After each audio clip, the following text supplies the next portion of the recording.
Hello everyone, Armea here from Telplay, and I hope you guys are okay and you're having a nice weekend. And with that, I wanted to talk about Shattered Heaven, and for all of you who have been watching our previous video, we've actually showcased this game and we've got a copy for this game, and I wanted to show to you guys some preview and what can you expect in this game. I do want to mention that it's gonna come out next month, which is gonna be on May 31st, 2023. So before we start, I wanted to let you guys know what is Shattered Heaven, especially for those people who haven't heard about this game. Shattered Heaven is a roguelike tabletop turn-based strategy, deck building, story rich with multiple endings of course, but we're gonna talk more about when it comes to the choices. And if you play this, it will give you a vibe of visual novel because you will read a lot in this game. So if you're the type of players who love to read, probably you will have a ton of fun in Shattered Heaven. I also want to mention that the background music and the voice actors, I can say that they really did a great job. Although there is one thing that I'm kind of disappointed, and since this game is still not out, probably they will be able to add it. Who knows? I'm not entirely sure. I just wanted to let you know that when I say I'm quite disappointed about this thing, it's not because it will affect anyone, but it's only my opinion of the game, especially if you are reading a lot. In my point of view, having a background noise will give more depth to the world and to all the characters, or even in just particular places, so you will feel like it's alive, if you know what I mean. Moving forward to the story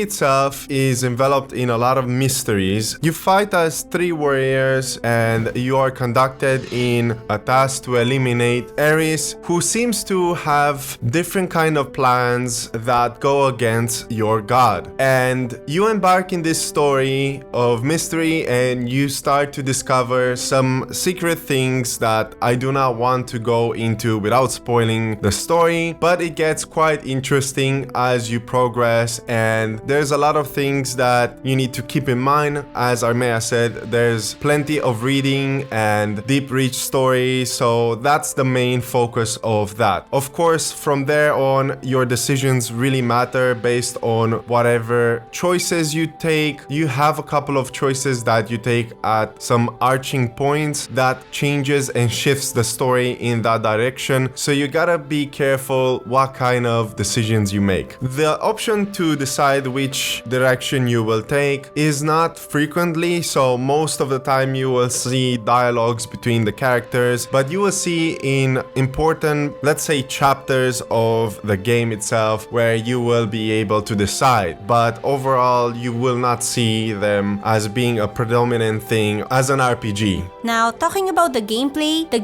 itself, it's pretty simple. So basically, there is a dungeon that is prepared for you to explore, and it's more about like a mini game in some way. We're just like a click, click, click, and then you just keep on going to the next room. But the thing that makes this game interesting is that every room is full of mystery. You really don't know what you will uncover. Either it's advantages for you for your journey or not. And there's a lot of decision base in every action you have, because if you made a bad decision, it can affect greatly on the combat itself. And it happened to me one time that my party just died because I've made a really bad decision. And the important thing that I want to mention, since my party died, this is where the roguelike comes in. Dying in this game doesn't really punish you that hard compared to other roguelike games, but the only confusing part for me is that once my party died, it asked me to spawn to Cathedral, but the game doesn't really tell me if I lose something. I just realized when I enter to my next run, I get to the dungeon and I've noticed that whatever tool I used in my previous run, it's gone. But I don't really lose all of my items in there, which is a good thing because as you progress, the game can be really hard and you will notice that the enemy will become much more difficult, and there are some cards that will be added to your deck and those cards won't help your party at all. So you really need to think it through, because if you made a lot of bad decisions, it can greatly affect your run and possibly your party dies. But of course, I died only one time. I'm not entirely sure if the second time you died, there is like a chance that every time you died, it gets stacked up, and the more you died, you get punished more. I'm not really sure. I haven't died that much, so we'll see about that. But as I've mentioned earlier, it's a good thing that the game doesn't punish you hard. Despite the dungeon is very simplistic and you just click every rooms, and it really depends what will you uncover in each room.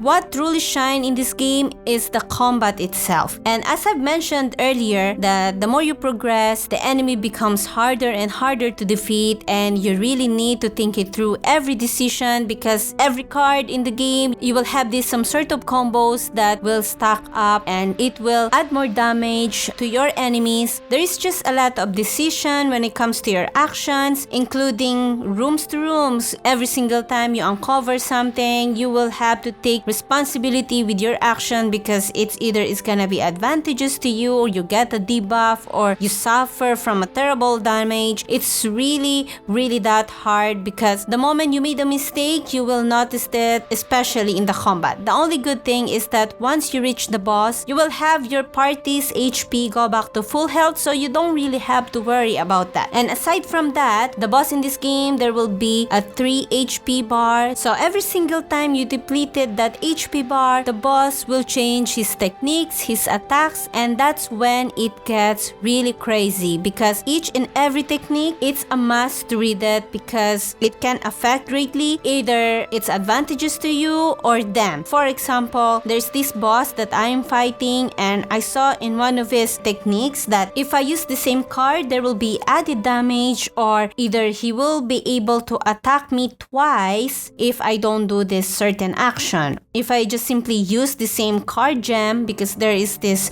gem in each card, so you gotta really need to read what kind of techniques that the boss has, because it can save your run or not. The fights in this game is pretty balanced, at least so far. That's what I've been seeing, because I haven't had any problem when it comes to winning the fight. Only that one time when I really had a bad decision. Either it's because I'm too confident, I thought that I can do whatever I want and my party will survive no matter what. When it comes to crafting is rather simple and easy to follow up. Mainly the items that you pick up and collect throughout your missions, you use them to craft. Basically, what you do, you get 2 types of items and you can mix them together, and if you haven't discovered the recipe, you will discover it then, and from there on you will know and learn that recipe. Despite the fact that the game claims in the description in Steam that is quite complex, we cannot really say that's the case. Although the fact that you get to experiment and try new things out and play with all the items that you pick up along the way, we think it's quite a nice feature. Crafting itself is very useful when it comes to creating potions that will help you out through your combat, as well as offering you other kinds of benefits and buffs. Another thing that is really cool is the fact that you find trinkets that are adding up to your stats. Basically, they give you additional stat bonuses for your characters in order for them to become a little bit much more stronger. They can of course be equipped or unequipped depending on whatever you find in this playthrough. So yeah, it's quite interesting and I think it's a nice touch. There are several types of currencies that you can use throughout the game. Each one of them, you collect them differently. For example, you will have one of them that you will be able to get if you're following a particular task at the beginning of a mission, and the more closer you get to the higher ranks, the more of that value you get, so that will help you out quite a lot. But keep in mind that they can be quite challenging, so it is difficult to grind them and stuff like that, but they're really useful in purchasing items and other things for your characters, making them stronger, upgrades, and so forth. Another thing that we really like is the talent tree. You can definitely go and play around with that one as much as you want. You can reset it, create presets, and choose whatever you like. If you're not happy with something, you can always go back, reset it, and start all over again. They're really game changers when it comes to that, and it's really fun to test them out and play them and see how you can take a different approach from game to game. There's other cool things that we don't want to spoil because that would ruin the whole game for you, but definitely there's a few extra things that you can do in the game that makes the game